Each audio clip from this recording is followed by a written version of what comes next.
Ok. C'est bon.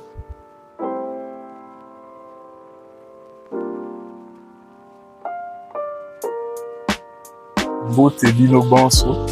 Salutations à tous. Pour ceux qui ne parlent pas lingala, je reviens encore sur vos écrans pour partager ma réponse sur une question qui m'a été posée par la coordination. Alors, la coordination m'a demandé de répondre à cette question.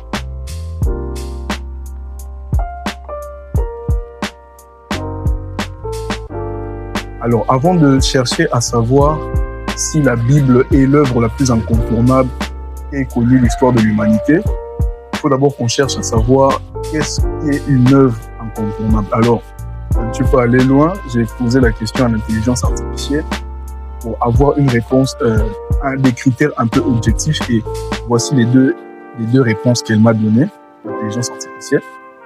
Premièrement, une œuvre est dite incontournable lorsqu'elle traverse les siècles sans perdre sa pertinence.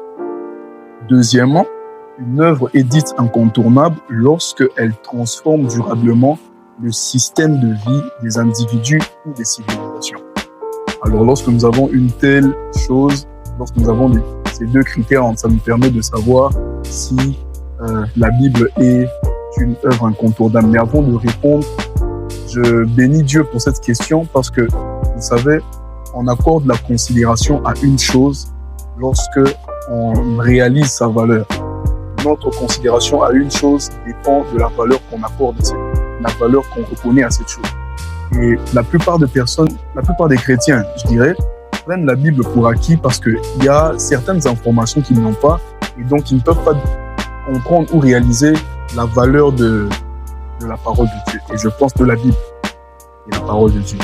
Je pense qu'avec cet épisode, nous pourrons participer à permettre à certains chrétiens d'avoir une plus grande considération pour ce trésor que nous avons reçu. Donc, je commence. Déjà, pour moi, la Bible est l'œuvre la plus fascinante. Déjà, lorsqu'on regarde 40 auteurs différents, d'époques différentes, pour certains, des cultures différentes, d'endroits différents, mais qui tous ont étendu sur 1500 années de différence, tous ont écrit de manière, les gens ne comprennent pas, de manière spéciale, ont tous parlé de la même chose, au point où certains scientifiques, certaines personnes qui ont fait des recherches ont dénombré 63 000, si je ne me trompe pas, 63 779 interliens entre les passages des 66 livres différents, des 40 auteurs différents.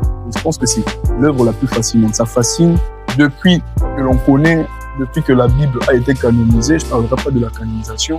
Ça fascine même depuis avant, et ça continue toujours à fasciner. C'est l'œuvre la plus complète. D'ailleurs, on m'avait demandé de parler des faits intéressants de la Bible, et ça sera l'un de mes faits intéressants. Donc l'un des faits intéressants que je peux donner. Et au-delà de ça, incontournable, pour moi, donc de mon avis, je dis que la Bible est l'œuvre la plus incontournable. Pas l'une des œuvres, mais je dis, je pèse mes mots. Je sais qu'on est ouvert au débat dans les commentaires, mais la Bible est l'œuvre la plus incontournable. Et je vous donnerai les raisons. Par rapport aux critères, on a dit qu'il faut que ça puisse traverser les temps et les siècles sans perdre de sa pertinence. C'est comme si je tricherais, mais c'est le deuxième fait intéressant que je trouve dans la Bible, c'est que c'est l'œuvre la plus actuelle, alors que c'est l'une des œuvres la plus anciennes. Mais c'est toujours l'œuvre qui parle le plus aux gens, et c'est l'œuvre avec le plus de contenu qui sont les plus contextuels. Donc, dans chaque siècle, chaque contexte, avec chaque population, pour chaque peuple, la Bible et son contenu est toujours contextualisé et de la meilleure des manières. Ça, c'est un fait. Deuxièmement, ça a influencé. Aujourd'hui, la Bible a une influence directe sur la manière dont nous vivons aujourd'hui. Certaines lois ont été influencées des valeurs bibliques. Certains gouvernements ont été bâtis sur les valeurs bibliques et sur les réalités bibliques. Et certaines universités, par exemple Oxford, Oxford et l'université de Harvard ont été bâtis sur les valeurs bibliques, donc les principes bibliques, disons. Et on vous mettra les informations dans la bio, parce qu'on ne peut pas, je ne peux pas tout dire. Ouais. Donc, et surtout, aujourd'hui, beaucoup d'historiens comme Tom Holland s'accordent à dire que il y aurait pu avoir un monde sans Bible. Et un monde sans Bible aujourd'hui, sans ses principes, sans ses valeurs, surtout le monde occidental, il parle du monde occidental, le monde occidental tel qu'on le connaît aujourd'hui, la manière dont les gouvernements sont organisés, la politique est organisée et même le système de l'Église, s'il n'y avait pas eu l'influence de la Bible, l'Occident tel qu'on le connaît aujourd'hui n'aurait pas existé. Donc juste pour ça, oui, la Bible est l'œuvre la plus incontournable, surtout lorsque nous savons que aujourd'hui, la plupart des influences, la plupart des choses que nous vivons dans le monde ont été influencées de l'Occident.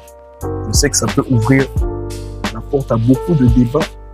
Si le Seigneur fait grâce, on pourra peut-être plus exploiter d'une manière un peu plus large la prochaine fois. Ça, c'est un fait.